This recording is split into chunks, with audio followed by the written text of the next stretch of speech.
Assalamualaikum warahmatullahi wabarakatuh. Perkenalkan, nama saya Fatimah Tuzaro dengan NIM 190810301055.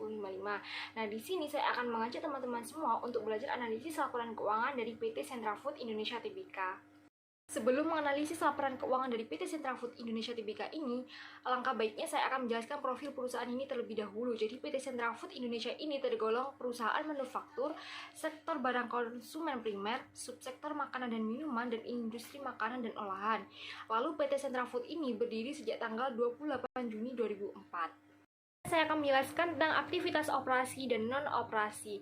Laba operasi PT Central Food Indonesia Tbk ini pada tahun 2018 sebesar 7,4 miliar sekian. Nah, sedangkan pada tahun 2019 menurun menjadi 5,9 miliar sekian. Hal ini dikarenakan adanya kenaikan pada beban penjualan pada tahun 2018 ke 2019. Hal ini tuh sangat mempengaruhi besarnya laba operasi pada PT Central Food Indonesia Tbk ini. Nah, sedangkan jumlah laba non-operasi PT Central Food Indonesia Tbk ini pada tahun 2018 sebesar 47,9 miliar sekian, dan pada tahun 2019 naik menjadi 53,6 miliar sekian. Selisih atas kenaikan laba non-operasi ini memang tidak terlalu signifikan, namun kemungkinan besar memang terjadi karena adanya peningkatan penjualan pada tahun 2019. Kita akan lanjut ke analisis yang kedua, yaitu imbal hasil model investasi dan profitabilitas. Yang pertama, kita akan menghitung imbal hasil atas aset operasi neto atau RNOA. Rumus dari RNOA tersendiri yaitu NOPAT dibagi dengan rata-rata NOA, sedangkan rumus dari NOPAT tersendiri yaitu penjualan dikurangi beban operasi dikali 1 dikurangi beban pajak dibagi dengan laba sebelum pajak, yang hasil akhirnya yaitu 172,1 miliar sekian. Sedangkan rumus dari NOA tersendiri yaitu aset operasi dikurangi dengan liabilitas operasi. Jumlah aset operasi pada tahun 2018 yaitu 121,5 miliar sekian. Sedangkan pada tahun 2019 menurun menjadi 117,1 miliar sekian. Sedangkan jumlah liabilitas operasi pada tahun 2018 yaitu 29,1 miliar sekian. Dan pada tahun 2018 yaitu 19,8 miliar sekian. Jadi berdasarkan perhitungan tersebut, jumlah akhir dari RNOA itu sendiri yaitu 1,81 atau sekitar dengan 181%.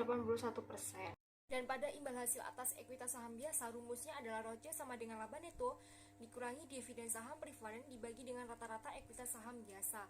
Namun pada PT Central Food Indonesia ini tidak memiliki saham preferen, sehingga berdasarkan hasil perhitungan dari rumus tersebut didapatkan hasil 0,03 atau sama dengan 3%, yang artinya tingkat ROCE ini kurang bagus karena presentasinya itu sangat kecil.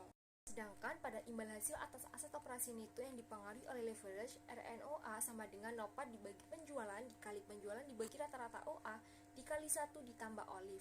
Nah, pada OLIF pada PT Central Food Indonesia ini yaitu rumusnya rata-rata liabilitas operasi dibagi dengan rata-rata NOA, yang hasil akhirnya itu 2,05. Dan pada imbal hasil atas aset operasi neto yang dikaitkan dengan hubungan margin laba dan perputaran aset operasi neto, RNOA-nya itu sama dengan margin laba neto dikali perputaran aset operasi neto. Untuk mencari margin laba neto sendiri itu, rumusnya NOPAT dibagi dengan penjualan, dan juga untuk mencari perputaran asetnya itu menggunakan rumus penjualan dibagi rata-rata NOA. Berdasarkan rumus tersebut diketahui hasil akhirnya yaitu 1,81 atau setara dengan 181%. Artinya imbal hasil atas ekuitas saham biasa yang dipengaruhi oleh leverage, rumusnya yaitu ROCE sama dengan RNOA ditambah LEV dikali spread. RNOA-nya pada perhitungan sebelumnya sudah diketahui sebesar 1,81, sedangkan untuk mencari LEV-nya yaitu rata-rata NFO dibagi dengan rata-rata ekuitas. Nah, untuk mencari NFO-nya itu sendiri yaitu NOA dikurangi ekuitas, dan ketemu rata-rata NFO-nya itu 30 miliar sekian.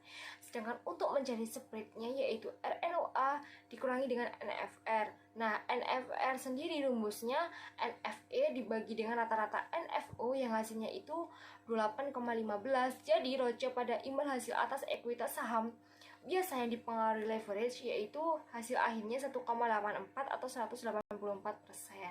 Imbal hasil atas modal yang diinvestasikan, ROIC sama dengan laba dibagi dengan modal investasi, yang hasil akhirnya ketemu 1,54%. Dan imbal hasil atas aset operasi neto tadi kan RNOA-nya udah ketemu 181%. Dan pemisahan imbal hasil atas aset operasi neto hasil akhirnya 181%. Dari NOPAT dibagi dengan penjualan dikali penjualan dibagi dengan rata-rata aset operasi neto. Selanjutnya, untuk menghitung imbal hasil atas ekuitas saham biasa, ROE-nya itu udah ketemu 3%. Sehingga dari perhitungan tersebut dapat disimpulkan bahwa imbal hasil atas modal yang diinvestasikan dari perusahaan ini termasuk memiliki prospek yang bagus. Untuk arus kas perusahaan, metode pelaporannya itu disajikan secara langsung. Ini tuh terlihat karena ada 3 aktivitas operasi pada perusahaan PT Central Food Indonesia Tbk ini, yaitu yang pertama ada aktivitas operasi, yang kedua ada aktivitas investasi, yang ketiga ada aktivitas pendanaan. Selanjutnya arus kas bebas atau FCF yang dapat dihitung dengan menggunakan rumus NOPAT dikurangi perubahan NOA yang hasil akhirnya itu 177 miliar sekian. Nah, sedangkan untuk menghitung rasio kecukupan arus kas menggunakan rumus jumlah kas dan operasi selama 3 tahun dibagi dengan jumlah pengeluaran modal, penambahan persediaan, dan dividen tunai selama 3 tahun yang hasil akhirnya itu senilai 1,433. Rasio reinvestasi kas untuk menghitungnya dengan menggunakan rumus arus kas operasi dikurangi dengan dividen dibagi dengan aset tetap bruto ditambah investasi ditambah aset lain ditambah dengan modal kerja yang hasil akhirnya itu negatif 1,55%.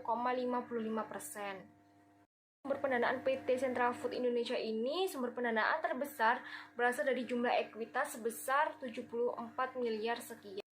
Nah, selanjutnya itu likuiditas, struktur modal, dan analisis solvabilitas. Yang pertama yaitu perhitungan likuiditas untuk menjadi rasio lancarnya dapat dihitung dengan aset lancar dibagi dengan liabilitas jangka pendek, dan pada PT Central Food ini diketahui bahwa nilai akhirnya itu 1,129 yang artinya bahwa aset lancar yang dimiliki perusahaan sudah dapat memenuhi kewajibannya. Nah, yang kedua yaitu ada rasio kas terhadap aset lancar yang rumusnya itu kas dan setara kas ditambah dengan efek diperdagangkan dibagi dengan aset lancar yang hasil akhirnya itu 0,0238 yang artinya kas dan setara kas tidak dapat memenuhi kewajiban jangka pendeknya karena kas dan setara kas merupakan aset yang paling likuid di dalam aset lancar.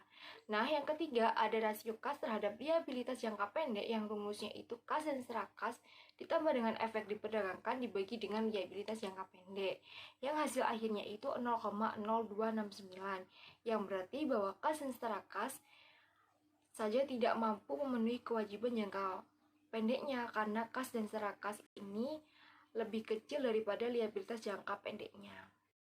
Selanjutnya, perputaran piutang usaha. Ini tuh menunjukkan bahwa perputaran piutang usaha pada PT Central Food Indonesia ini mengalami perputaran sebanyak 5 kali dengan jumlah hari penjualan sebesar 75 hari yang dapat diartikan bahwa perputaran dan hari penagihan yang ada termasuk relatif cepat. Nah, sedangkan perputaran persediaan pada PT Central Food Indonesia ini menunjukkan angka 6 kali dengan jumlah hari penjualan dalam persediaan sebesar 15 hari. Hal ini tuh menunjukkan bahwa perputaran persediaan relatif cepat dan jumlah hari penjualan dalam persediaan yang sangat relatif cepat yaitu 15 hari. Dari hal ini dapat disimpulkan bahwa perusahaan sudah berusaha efektif dalam mengelola persediaannya. Berdasarkan perhitungan likuiditas dari liabilitas jangka pendek diketahui bahwa perputaran utang usaha sebesar 6 kali dengan jumlah hari pembalian utang usaha 48 hari. Ini menandakan bahwa tingkat kecepatan perseroan dalam membayar pembelian kreditnya dan jumlah hari lamanya perseroan membayar kewajiban ini termasuk ke dalam hal yang relatif cepat.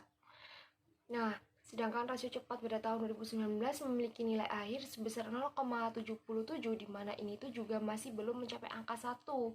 Hal ini tuh menunjukkan bahwa aset likuid kas dan setara kas juga masih belum bisa memenuhi liabilitas jangka pendeknya meskipun telah ditambahkan pos piutang usaha di dalamnya. Selanjutnya ada ukuran arus kas yang menunjukkan angka 0,067 yang artinya itu tidak mencapai angka 1. Hal ini itu berarti bahwa perseroan tidak mungkin dapat memenuhi kewajiban jangka pendeknya yang dimiliki jika menggunakan arus kas operasi saja. Dan untuk perhitungan solvabilitasnya sendiri berdasarkan hasil perhitungan common size dari PT Central Food Indonesia ini, sumber terbesarnya itu berasal dari total ekuitas sebesar 62,46%. Dan untuk total utang terhadap total modal hasil akhirnya menunjukkan 0,3755. Hal ini tuh berarti bagus karena sumber modal terbesar perseroan ini terletak pada ekuitasnya. Sedangkan untuk total utang terhadap modal ekuitas menunjukkan angka 0,601 yang dapat disimpulkan bahwa dalam membentuk struktur modalnya rasio utang lebih besar daripada ekuitasnya, yang menandakan bahwa perusahaan dalam keadaan yang tidak stabil karena modal masih bergantung kepada utang. Nah, sedangkan untuk utang jangka panjang terhadap modal ekuitas menunjukkan angka 0,129 yang artinya perusahaan tidak terlalu bergantung pada jaminan jangka panjang sebagai sumber modal. Sedangkan untuk utang jangka pendek ini terhadap total utang hasil akhirnya itu 0,784 atau sama dengan 78,4% dari total utangnya. Selanjutnya, komposisi aset pada PT Sentra Food Indonesia yang proporsinya itu terbesarnya terletak pada total aset tidak lancar yaitu sebesar 66,75%. Nah, untuk cakupan laba sendiri pada PT Sentra Food ini dapat dihitung dengan laba yang tersedia untuk beban tetap dibagi dengan beban tetap yang hasil akhirnya itu 4,597. Sedangkan untuk arus kas dan beban tetap dapat dihitung dengan arus kas operasi sebelum pajak ditambah dengan beban bunga dibagi dengan beban bunga yang menunjukkan nilai akhirnya itu 0,044. Hal ini tuh menandakan bahwa jumlah arus kas perusahaan memiliki kekuatan untuk mencukupi dan memenuhi segala beban bunganya. Yang terakhir merupakan prediksi kesulitan keuangan. Ini menggunakan metode Z-score yang hasil akhirnya itu menunjukkan angka 3,0363 yang menandakan bahwa perusahaan memiliki probabilitas kebangkrutan yang rendah.